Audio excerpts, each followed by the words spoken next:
أعوذ بالله من الشيطان.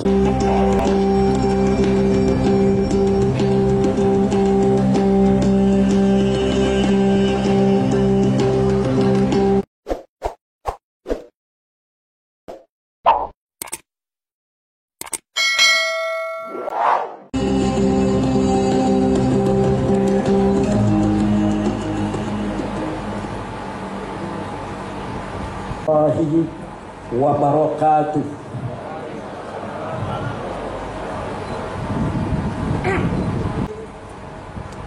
Tongkat Saykhuna Khalil. Bismillah tentang sebuah tongkat yang dikirimkan Saykhuna Khalil lewat Kiai As'ad Syamsul Arifin kepada Hadratus Syekh Kiai Hasyim Asy'ari. Tongkat yang bukan hanya sebuah tongkat, tapi tongkat yang menyimpan amanah dan makna serta ijazah. Tongkat yang akan menjadi tanda dan tonggak pada zaman bahwa kegelapan yang gulita di bumi Nusantara membutuhkan iradah, gerak dan kebangkitan, bahwa umat dan rakyat membutuhkan cahaya yang disuluhkan para ulama, suluh keadilan, suluh peradaban, suluh keberanian, dan suluh kemerdekaan. Lalu tongkat Saykhuna Khalil menandai kebangkitan para ulama. Maka pada tahun 1926 berdirilah Jam'iyah Nahdlatul Ulama, maka memancarlah cahaya Ahlus Sunnah wal Jamaah di bumi Nusantara Indonesia.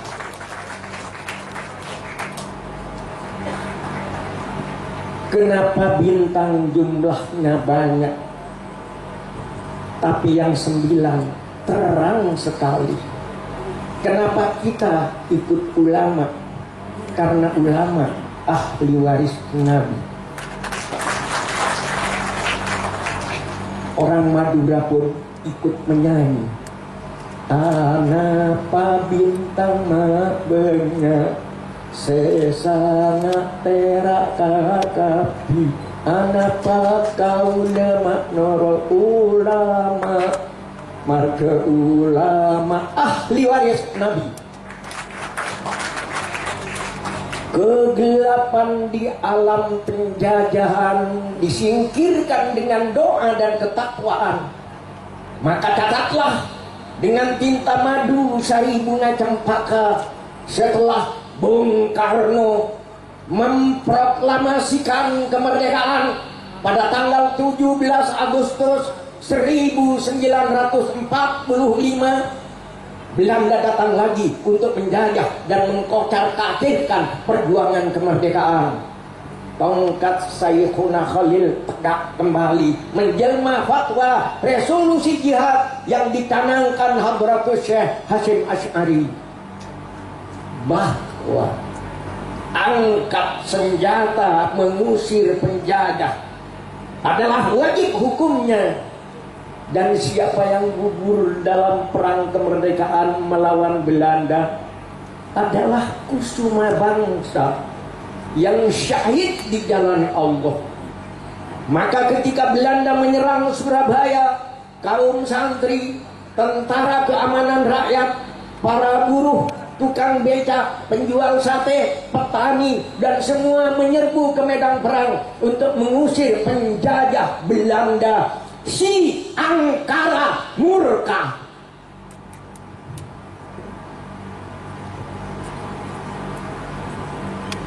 Surabaya banjir darah. Surabaya menjadi lautan api.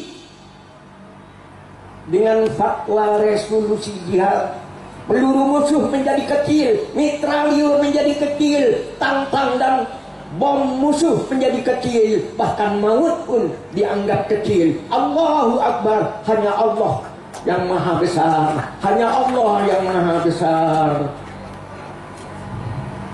Itulah hari Sabtu 10 November, hari pahlawan, dan Surabaya menjadi kota pahlawan. Malam ini kita menyongsong 100 tahun Nahdlatul Ulama. Kita sujudkan dahi ke bumi, kita sujudkan hati kepada Ilahi.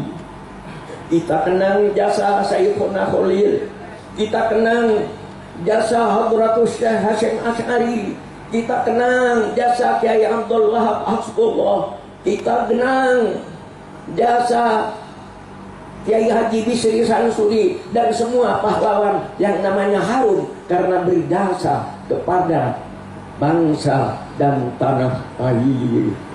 Hubbul waton minal iman, hubbul waton minal iman, hubbul waton minal iman. Cinta tanah air adalah sebahagian dari iman.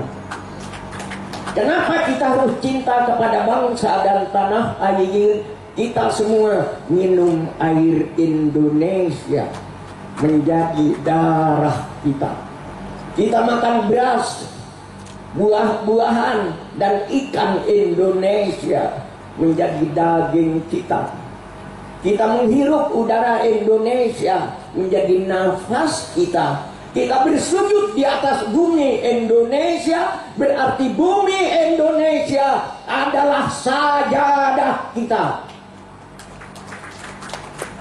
Dan bila tiba saatnya kita mati, kita semua akan tidur dalam pelukan bumi Indonesia. Daging kita yang hancur membusuk akan bersatu kembali dengan harumnya bumi Indonesia. Maka tidak ada alasan untuk tidak cinta kepada bangsa dan tanah air. Tidak ada alasan untuk tidak cinta kepada Indonesia. Tanah air Indonesia adalah ibunda kita. Siapa mencintainya, jangan mengisinya dengan maksiat dan dosa. Jangan mengisinya dengan fitnah dan permusuhan.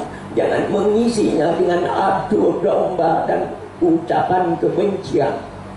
Tanah air Indonesia adalah sajadah kita. Siapa mencintainya harus menanaminya dengan benih-benih keimanan, benih-benih ketakwaan, kreativitas, kerja keras, dan kemajuan. Tanah air Indonesia adalah sajadah kita, tempat kita bersujud kepada Allah. Alhamdulillah Indonesia, Subhanallah Indonesia, Masya Allah Indonesia, Astagfirullah Indonesia. Wassalamualaikum warahmatullahi wabarakatuh.